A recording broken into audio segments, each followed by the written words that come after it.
कभी कभी ना सबसे बड़ी खबरें वो होती हैं जो असल में कभी खबर बनती ही नहीं। आज हम एक ऐसी ही कहानी के पन्ने पलटेंगे। एक ऐसी लड़ाई जो सुर्खियों से दूर बिल्कुल खामोशी में लड़ी गई। ये कहानी एक नाकामयाब साजिश की है और उस अनदेखे सुरक्षा कवच की जिसने उसे नाकाम कर दिया। बात है दिसंबर की एक सुबह की। दिल्ली का आसमान तो साफ था, लेकिन हवा में एक अजीब सी बेचैनी थी। पूरा शहर एक बहुत बड़े राष्ट्रीय कार्यक्रम की तैयारी में लगा हुआ था और वो तनाव, वो माहौल महसूस किया जा सकता था। तो चलिए इस कहानी की शुरुआत वहीं से करते हैं जहां से खतरे ने पहली दस्तक दी। एक ऐसी जगह जहां शायद ही किसी की नजर थी।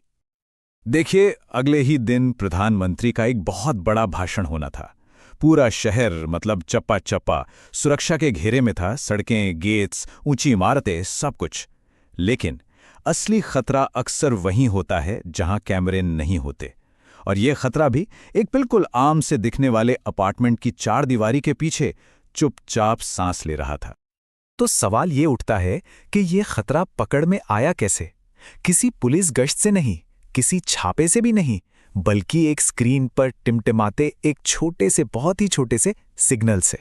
कहानी का रुख तब बदला जब सारिका नाम की एक इंटेलिजेंस एनालिस्ट अपनी ड्यूटी पर थी। वो देर रात तक शहर भर के सीसीटीवी कैमरा से आ रहे लाइव तस्वीरों पर यानी फीड्स पर नजर रखे हुए थी, जब उसे एक बहुत छोटी सी, मतलब लगभग न के बराबर, एक गड़बड़ी नजर आई। और वो गड़बड़ी थी क्या? एक फ्लैट से बार बार आती कुछ अजीब सी आवाजें, फिर अचानक छा जाने वाली गहरी खामोशी, और एक ऐसा किराएदार जिसे हफ्तों से किसी ने देखा तक नहीं था। अब अलग अलग देखें तो ये सब शायद मामूली बातें लगती हैं, लेकिन एक साथ मिलकर ये एक खतरनाक पैटर्न बना रही थीं। और यहीं पर देखिए, इंसान और मशीन का फर्क साफ हो जाता है। कहते हैं ना कि अकेला डेटा कुछ नहीं बताता, पर ट्रेनिंग ने उसे बतलाया कि कुछ गलत है। ये सारिका की सूझबूझी तो थी।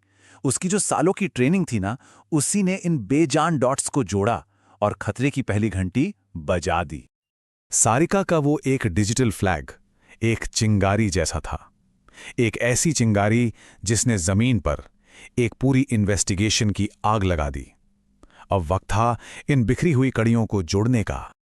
एक्शन बहुत तेजी से हुआ। सारिका का अलर्ट सीधा एसपीजी कमांडर अजय तक पहुंचा और बिना एक पल भी गंवाए एक टीम को तुरंत पड़ोसियों से पूछताछ के लिए भेजा गया। साथ ही उस इलाके की ड्रोन और कैमरों से निगरानी और भी ज्यादा कड़ी कर दी गई।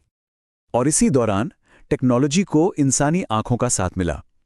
एक बुजुर्ग पड़ोसी मीना जी, उन्होंने टीम को बताया कि वो अक्सर रात के अंधेरे में कुछ आवाजें सुनती थीं। उनकी नजर एक ऐसे अजनबी पर भी पड़ी थी जो वहां कुछ सामान रख रहा था। सोचिए, इस हाईटेक सर्विलांस के बीच ये एक छोटी सी जानकारी सोने जैसी थी।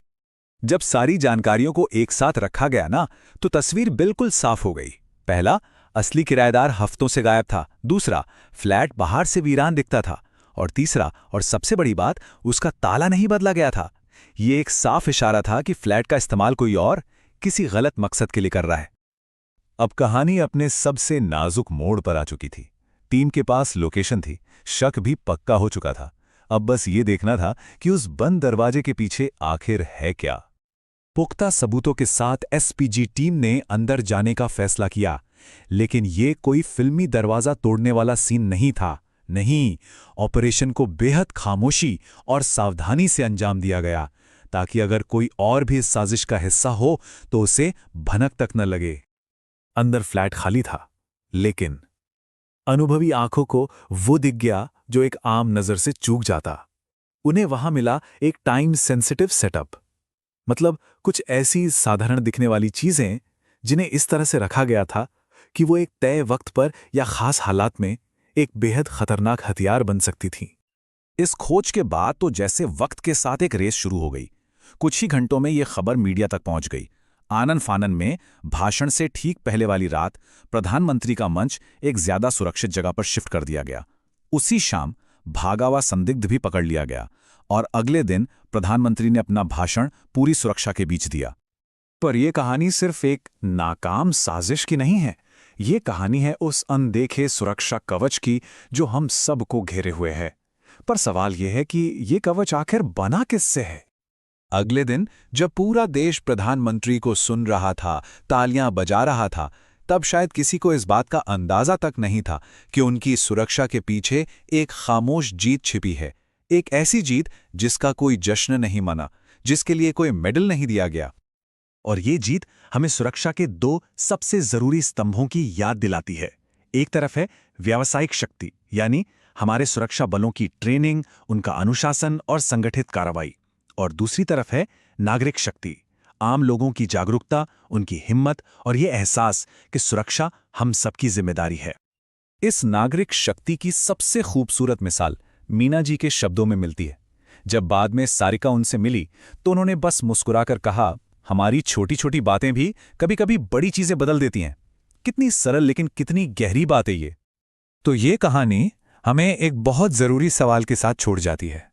किसी भी समाज की असली सुरक्षा आखिर किस पर टिकी है? क्या सिर्फ वर्दी और टेक्नोलॉजी पर, या फिर सारिका की सूझबूझ और मीना जी की जागरूकता जैसे उस अदृश्य धागे पर जो हम सबको एक दूसरे से जोड़ता है?